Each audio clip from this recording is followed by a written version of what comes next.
Mesdames et messieurs, bonsoir. Soyez les bienvenus dans cette nouvelle édition du journal en français. Voici les titres.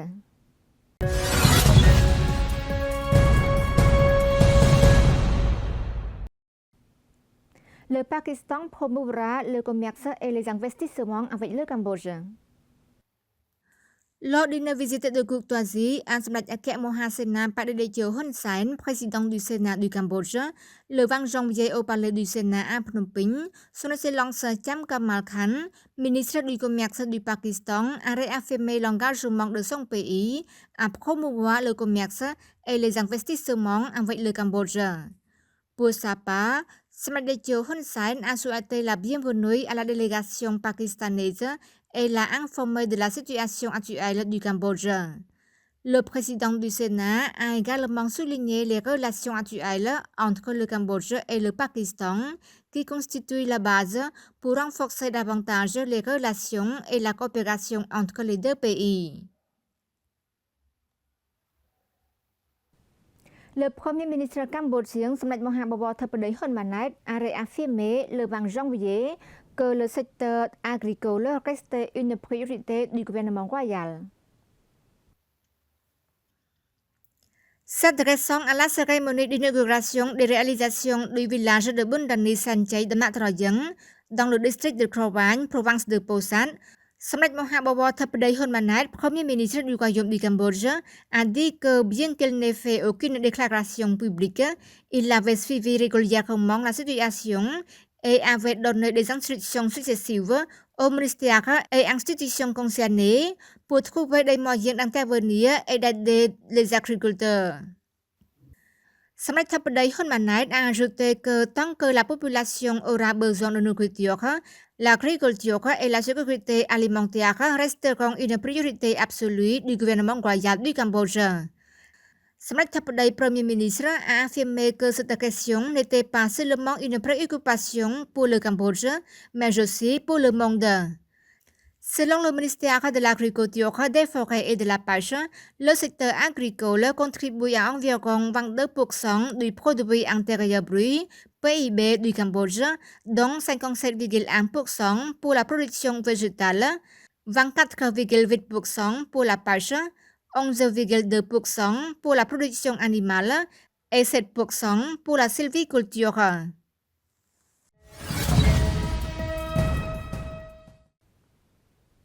Le Conseil constitutionnel a ouvert sa session plénière pour examiner et décider de la demande de Samdech Akek Mohasena Padedecho Hun Sen, président du Sénat, de réviser la constitutionnalité du règlement intérieur du Sénat. Son Excellence Kete Nitekosol Bandit Chunlam, président du Conseil constitutionnel, a présidé la séance plénière pour examiner et décider de la demande de Samdech Akek Mohasena Padedecho Hun Sen, président du Sénat, de réviser la constitutionnalité du règlement intérieur du Sénat approuvé le 14 janvier 2025 lors de la session extraordinaire du Sénat 5e législature. La session plénière du Conseil constitutionnel a examiné et décidé à l'unanimité que la proposition d'amendement au règlement intérieur du Sénat est conforme à la Constitution du Royaume du Cambodge. Cette proposition de modification du règlement intérieur se fonde sur le principe législatif d'élaboration de normes juridiques qui répondent de manière adéquate au rôle du Sénat en tant qu'organisme doté d'un pouvoir législatif.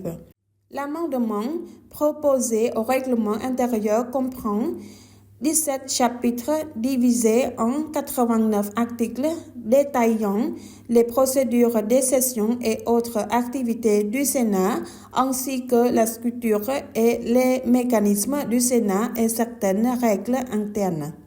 L'organisation des réglementations les rend également faciles à comprendre et ordonnées avec un lien clair d'une réglementation à une autre et des informations suffisantes pour identifier rapidement leurs relations avec d'autres normes juridiques. En outre, cette proposition de modification du règlement intérieur reflète également la haute responsabilité du Sénat sous la direction sage et intelligente de Somdai Techo Hun Sen, président du Sénat, et vise à assurer une mise en œuvre plus efficace de ses fonctions. Une grande efficacité, notamment en ligne avec le contexte de croissance socio-économique, l'évolution continue des systèmes technologiques et en réponse à la vision à long terme du 5e Sénat. Le ministère de l'Information organise sa réunion annuelle de 3 jours en format physique et virtuel avec la participation de quelques 700 personnes.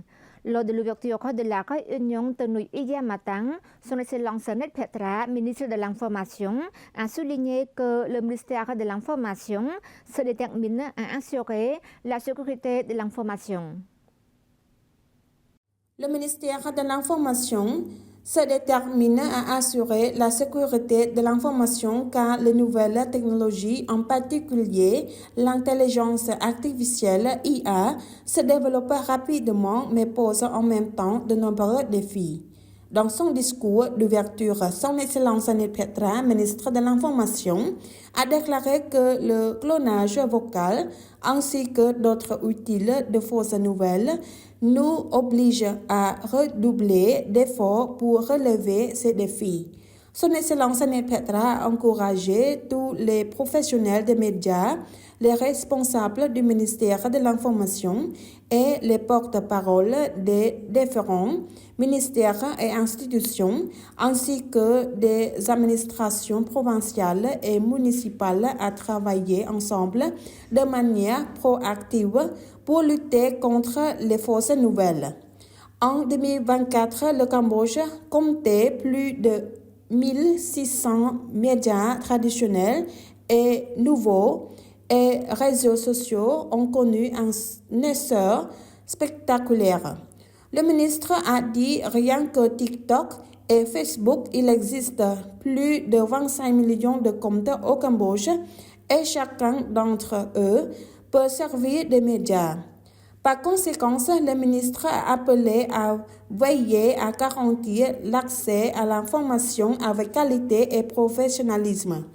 Dans le même temps, son Excellence Ned Petra a exhorté les responsables de l'information provinciaux et municipaux à être plus proactifs dans le travail de gestion des affaires de l'information et de l'opinion publique. C'est la fin de notre journal. Merci pour votre fidélité au journal en français. Bonne suite de programme sur TVK et à demain.